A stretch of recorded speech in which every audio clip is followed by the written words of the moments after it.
Stop right now. Look around you. This is your life. Your job, your home, your daily routine.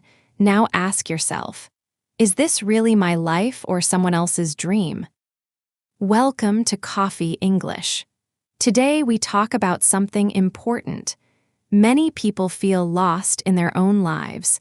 They live the way others want them to live, but learning English can help you find yourself again. This episode will change how you think about English learning. We will see how a new language can bring you back to your real self.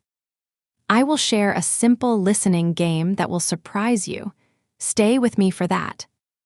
At the end, please tell me in the comments about one time when you felt most like yourself. Maybe it was when speaking English. Your story can help someone else.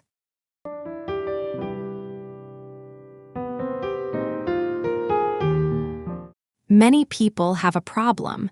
They feel like strangers in their own lives. This happens slowly.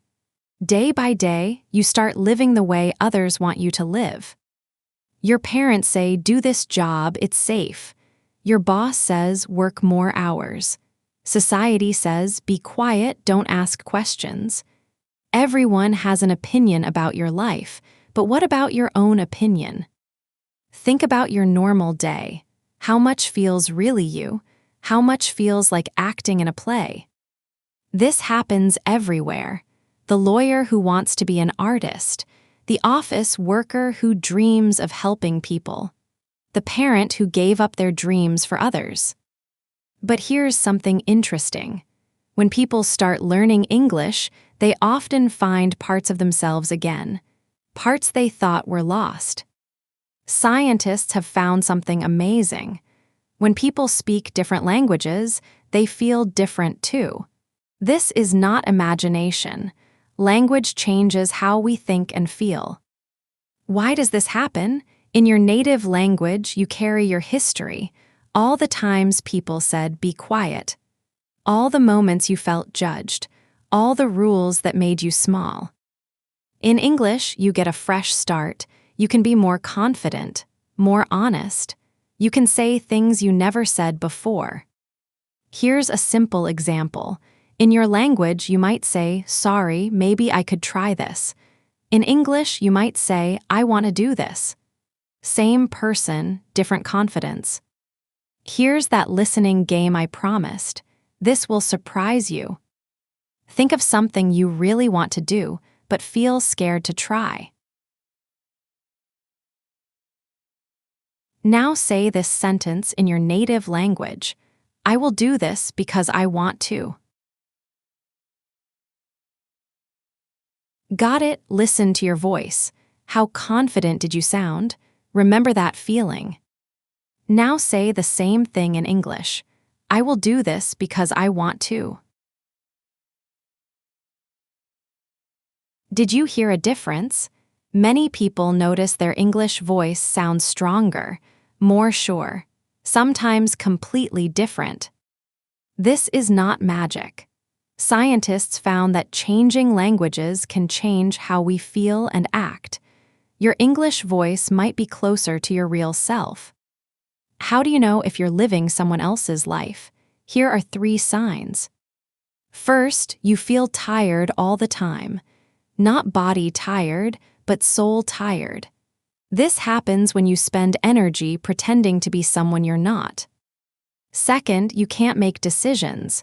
When you don't know who you really are, every choice feels impossible. Should you take that job? Move to that city?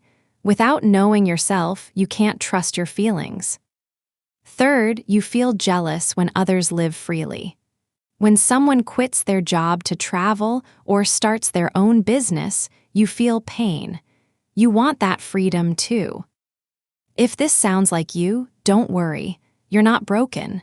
You're ready to find your way back to yourself. Here's how English becomes more than just a language. It becomes your way out of a life that doesn't fit. When you learn English, you don't just learn words. You build a new version of yourself. A version that exists outside all the old rules.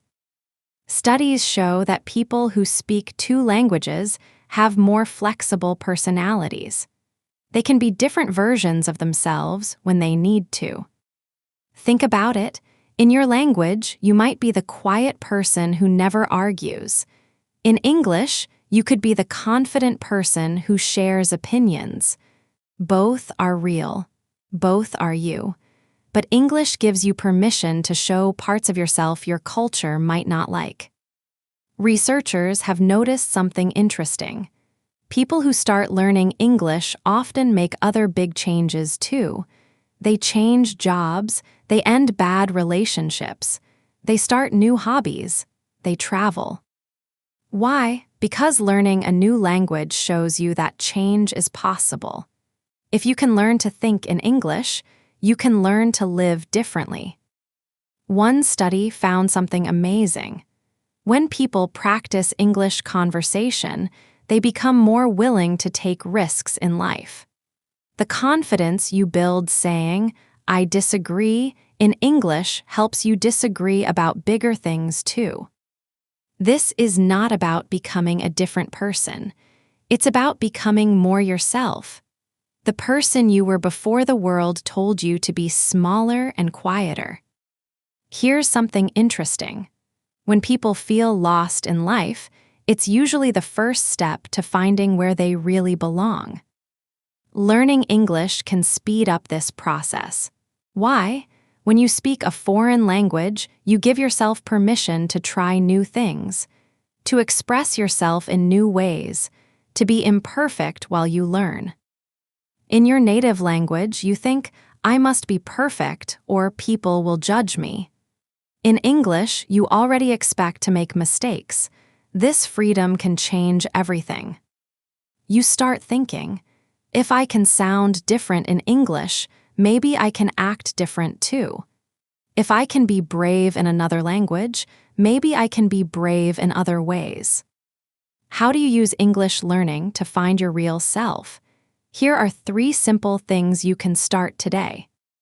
First, practice saying what you really think in English. When someone asks your opinion, try answering honestly in English first. You might be surprised by what you say.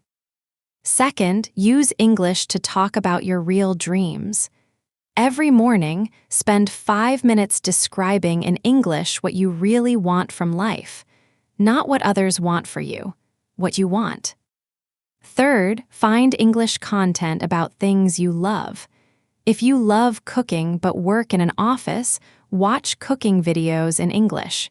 If you dream of traveling but feel stuck, listen to travel stories. Let English connect you to your real interests. Today's phrase is powerful. This is who I really am. It's a way to tell the truth about yourself. Practice saying it in different situations. When I speak English, this is who I really am. When I help others, this is who I really am. When I create something, this is who I really am. This phrase reminds you that you have the right to be yourself, not the version others expect, the real, honest version of you. Use this phrase when you feel pressure to be someone else. Let it remind you that being yourself is not selfish. It's necessary. Here's what takes real courage. Not starting fresh in a new country, but starting fresh in your own life. Saying that you've been living someone else's plan and deciding to write your own. Learning English can be the first step of that new plan. Every conversation is practice for speaking your truth. Every mistake is proof that you're brave enough to be imperfect while you grow. The question is not whether you're too old or too set to change. The question is whether you're ready to stop living someone else's life and start living your own. When you start being more real, it affects everyone around you. Your family sees you working towards something that matters. Your friends notice you speaking up more. Your coworkers see you taking action. But here's the most important part. You give other people permission to be real too. When they see you learning English even though you're scared, they might follow their own dreams. When they hear you expressing your real thoughts, they might find courage to share theirs. Being yourself is not selfish. It's a gift to everyone who knows you. Maybe you think, what if it's too late? What if I've been living the wrong life for too long? Here's what research tells us. People can change and grow at any time in life. Your brain can learn and change no matter when you start. Starting your real life at 20 is not too late. Starting at 50 is not too late. Starting today is not too late. The only too late is never starting at all. I want to give you a challenge for this week. Try to have one conversation in English where you say something completely honest about yourself. It could be telling someone about a dream you have. It could be sharing an opinion you usually keep quiet about. It could be admitting something you're struggling with. Pay attention to how it feels to be honest in English. Notice if it's easier or harder than being honest in your native language. Watch how others react to your honesty. This challenge might show you something surprising. It might help you understand why learning English feels like more than just learning words. As your English gets better, you'll face an interesting challenge. How do you bring your English confidence into your regular life? This is where real change happens. You start asking, why can't I be this honest in my native language too? Why can't I be this confident everywhere? The goal is not to become a different person. It's to become a more complete version of who you already are. To stop hiding parts of yourself that the world needs to see. As we finish today, think about this. What would your life look like if you gave yourself full permission to be real? What would you do? What would you say? How would you spend your time? Your English learning is more than grammar and words. It's your path back to yourself. Every word you learn is a tool for expressing yourself. Every conversation is practice for being real. The life you're meant to live is waiting. English might be the key that opens the door. Remember, realizing you're living someone else's life is not a problem. It's an awakening. It's your inner wisdom finally speaking loud enough for you to hear. Your English learning can be the beginning of your journey back to yourself. Every time you practice, you're not just improving a skill. You're finding your voice again. You're remembering who you really are. Thank you for joining me today on Coffee English. Share in the comments about a time when you felt most like yourself. Was it when speaking English? Your story might be exactly what someone else needs to hear. Until next time, keep learning, keep growing, and keep becoming the person you were always meant to be. The life you're looking for is not somewhere else. It's inside you, waiting for your English voice to set it free.